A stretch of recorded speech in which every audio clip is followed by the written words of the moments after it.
You're a nervous system. Did you know you're a nervous system? Hey, guess what? You're a nervous system. Do you like being a nervous system? I hope so, because we're going to keep calling you a nervous system. It seems like every week or two, some new term or phrase enters the YouTube or social media lexicon, and it just holds on for quite some time. And I've noticed this term nervous system being used a ton in the last few weeks or months. And I don't really care for it. It's a little bit unsettling, even. So, what's the problem with it? I mean, it is technically true, right? You have a nervous system, you have a brain, you have a spinal cord, you have nerves. You have a nervous system, right? So, how could this possibly be a problem for anyone? The problem I take with it is that it's reductionist. It is a very subtle way, or maybe not so subtle way, of dehumanizing somebody, of minimizing somebody, of course, reducing somebody. And so when language like this catches on and is used to refer to people, it takes away the aspect of the human experience and it reduces it, perhaps unknowingly to the people using it, even to electrical stimulation that happens in tissues. And so, obviously, this will lend itself more to a materialistic worldview. However, my purpose in this video is not to talk about whether the materialistic or the spiritual worldview is ultimately correct. I have my beliefs and you have yours.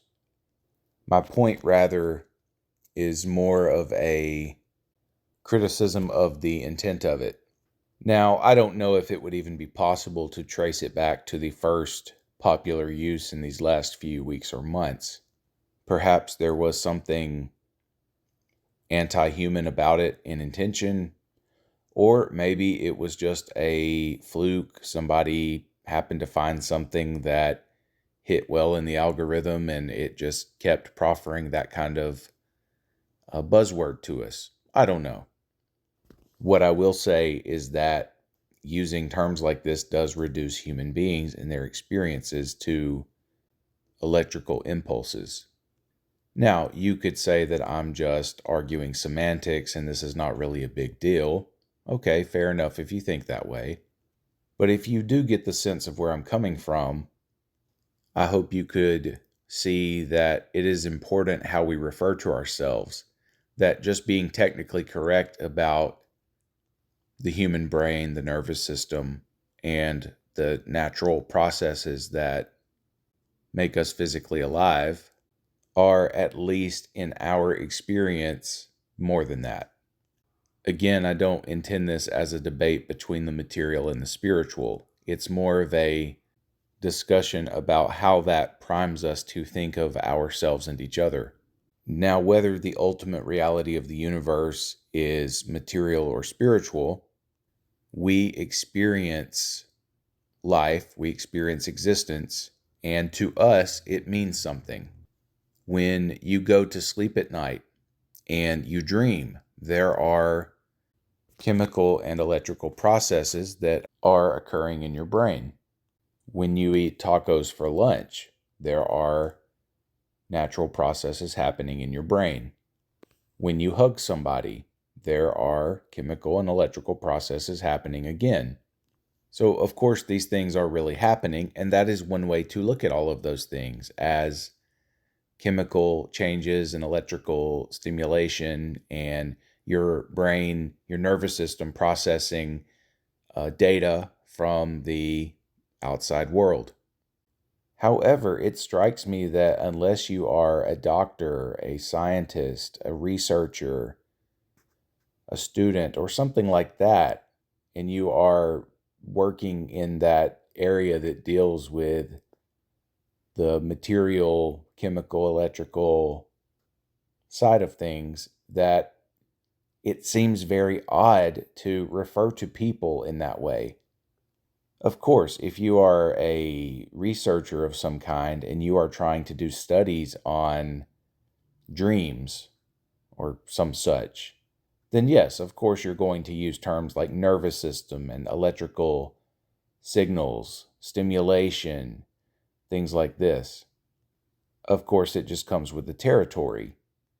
For that kind of work, you often have to dissociate from the human side.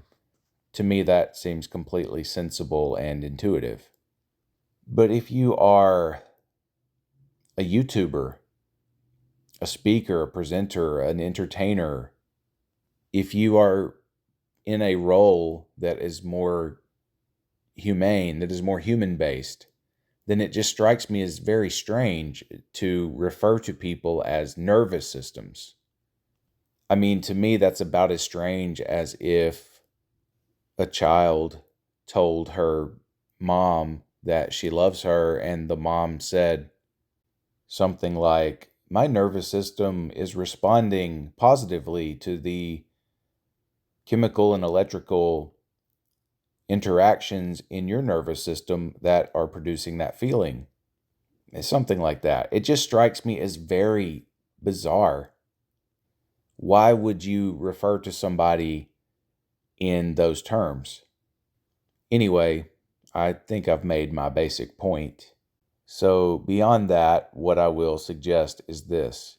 Perhaps, given the world we're living in now, this era that we're living in, where every focus has to be about money, financial gain, material acquisition, hounding for social status, vying for power and position constantly, and a completely decided focus on the quantitative instead of the qualitative parts of life.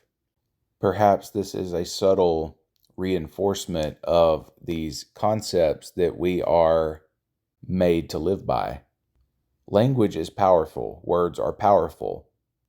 And I think if you looked into it, you would see that the language used from the top down in civilization is very intentional. And by the time it filters down toward the middle and toward the bottom of society, people just find themselves parroting what the rulers, or whatever you want to call them, are proffering upon the population. The powerful intend to reduce us. They intend to minimize us. They intend to look at us as less than human beings, or at least as something different than human beings who have experiences and desires and emotions and lives. Now, I don't think that most of the people on YouTube or whatnot are using the phrase nervous system to refer to people because they are trying to reduce or minimize human beings. But what I will say, what I will suggest is that even if we don't intend the language that way, by using it, we are subtly reinforcing our own reduction. And so the good news, I suppose, is that if we are intentional with our language, if we really think about what we are saying, and I'm sure someone could tear apart the technicals of my language in this video, but we can at least try to be more intentional with our language and refer to ourselves and each other in more human terms. Thus, it's not a nervous system. He or she is a human being.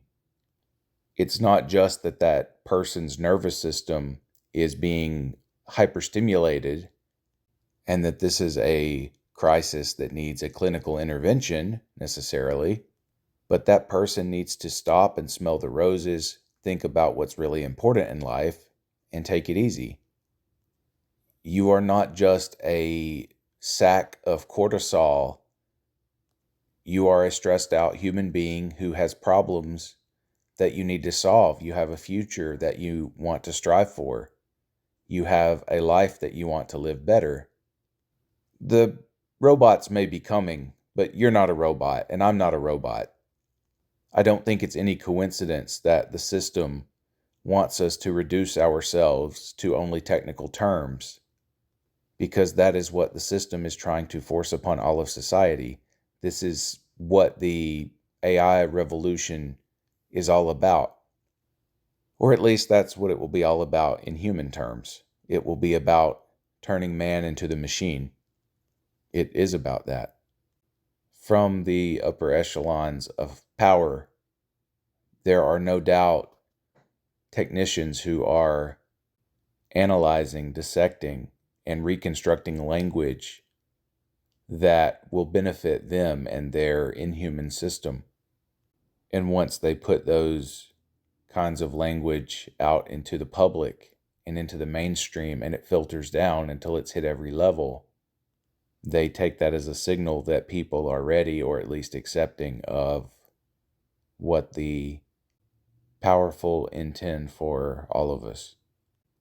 After all, the system can't dehumanize us until we have accepted dehumanizing ourselves.